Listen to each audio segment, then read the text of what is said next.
ठाणे शहरात झेंझीनं रस्त्यावर उतरून आपल्या मनातील खतखत गाणी, मेलेडी वाटप आणि घोषणांमधून दाखवून दिली. ठाण्यातील तरुणांनी पेपरफुटी, बलात्कार, बेरोजगारी या विरोधात एकत्र येत कॉक्रोच आंदोलन केलं.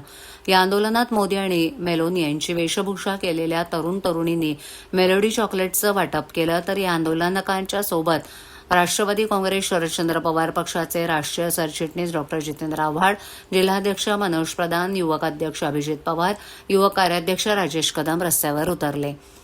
दुपारी 4 वाजण्याच्या सुमारास ठाण्यातील तरुणांनी मासुंदा तलावाच्या कट्ट्यावर अनोखं आंदोलन केलं. Rap song, Modi Meloni, flash mob इत्यादीच्या माध्यमातून केंद्र सरकारच्या धोरणांचा जोरदार निषेध करण्यात आला. या आंदोलनात पेपर लीक की ये सरकार नहीं चाहिए अब की बार, महंगाई की ये सरकार नहीं चाहिए अब की बार, बेरोजगारी को कौन जिम्मेदार, अदानी अंबानी की सरकार, इनकिलाब जिंदाबाद, पढ़े लिखे हैं बेरोजगार, पेपर लीक के ये सरकार, परीक्षा नहीं व्यापार, बंद करो ये अत्याचार इत्यादी घोषणा तरुणांकडून देण्यात आल्या. तसंच कॉक्रोच पार्टीच्या अनुषंगानं तयार करण्यात आलेले रॅप गाणे वाजवून तरुणांनी फ्लॅश मॉब केला. विशेष म्हणजे मोदी आणि मेलोनींच्या वेशभूषेत आलेल्या तरुणांनी चक्क मोदी मेलोनींचा अभिनय करत उपस्थितांना मेलोडी चॉकलेटचं वाटप केलं. या आंदोलनात डॉ. जितेंद्र आव्हाड, मनोज प्रधान, अभिजित पवार देखील सहभागी झाले होते. त्यांनीही जोरदार घोषणाबाजी करत सरकारच्या धोरणांचा निषेध केला. डॉ. आव्हाड म्हणाले की भारताचे सन्माननीय सरन्यायाधीश सूर्यकांत यांनी देशातील तरुणांना झुरळ संबोधलं होतं. त्यातूनही कॉक्रोच जनता पार्टी सोशल मीडियावर जन्माला आली आहे. आपल्या देशात अनेकांना शिक्षण मिळत नाही, ज्यांना शिक्षण मिळतं त्यांना नोकऱ्या मिळत नाहीत, त्यामुळेच तरुण वैफल्यग्रस्त झालेत.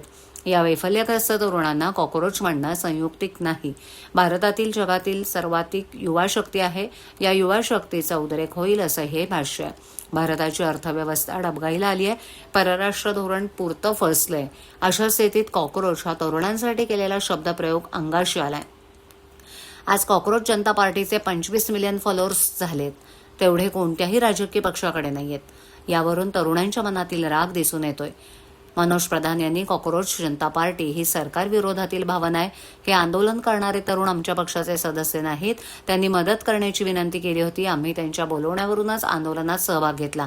आंदोलक सर्वसामान्य नागरिक आहेत. त्यांच्या भावना या आंदोलनातून सरकारपर्यंत पोहोचवणं गरजेचं आहे. आज कॉक्रोच जनता पार्टीचे फॉलोअर्स वाढतायत, त्यामुळे त्यांचं अकाउंट हॅक कराल, पण डोक्यातील रोष कसा लॉक कराल असा सवाल करण्यात आलाय. तर अभिजित पवार यांनी सनदशीर मार्गानं आंदोलन करणाऱ्या तरुणांवर लाठीचार्ज केला जातो. बलात्कार विरोधात रस्त्यावर उतरलेल्या तरुणांना गुन्ह्यात अडकवलं जातं. आज तरुण रस्त्यावर उतरलेत. आम्हा तरुणांना झुरळ म्हटलं जातं. उद्या हे कॉक्रोच काय करू शकतात याची झलक दाखवली आहे.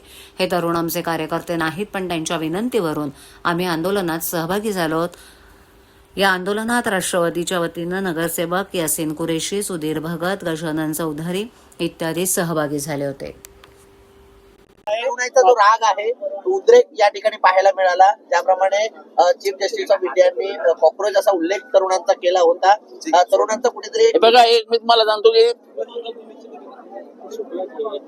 Chief justice of India his lordship Suryakantji यांनी जे काही म्हटलं की कॉक्रोच येथे, हे त्याने का म्हटलंय माहित नाही, पण तरुणांच्या माथ्यात डोक्यात गेलं ते की आम्हाला कॉक्रोच म्हणतं काय.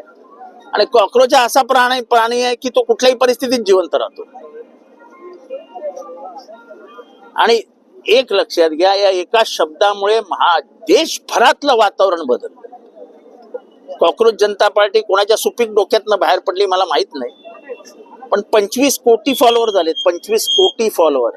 आणि कोणी म्हणेल की त्यांचं अकाउंट ब्लॉक केलं, त्यांना हे केलं, त्याला तुम्ही घाबरवून तर कुठलंच आंदोलन दाबू शकत नाही. जर दाबू शकले असते तर 1942चं आंदोलन गोळ्यांच्या आधारावरती ब्रिटिश दाबू शकले असते. ते दाबू शकले नाहीत कधी आंदोलन, तर तुम्ही काय दाबणार? किती जणांना माराल?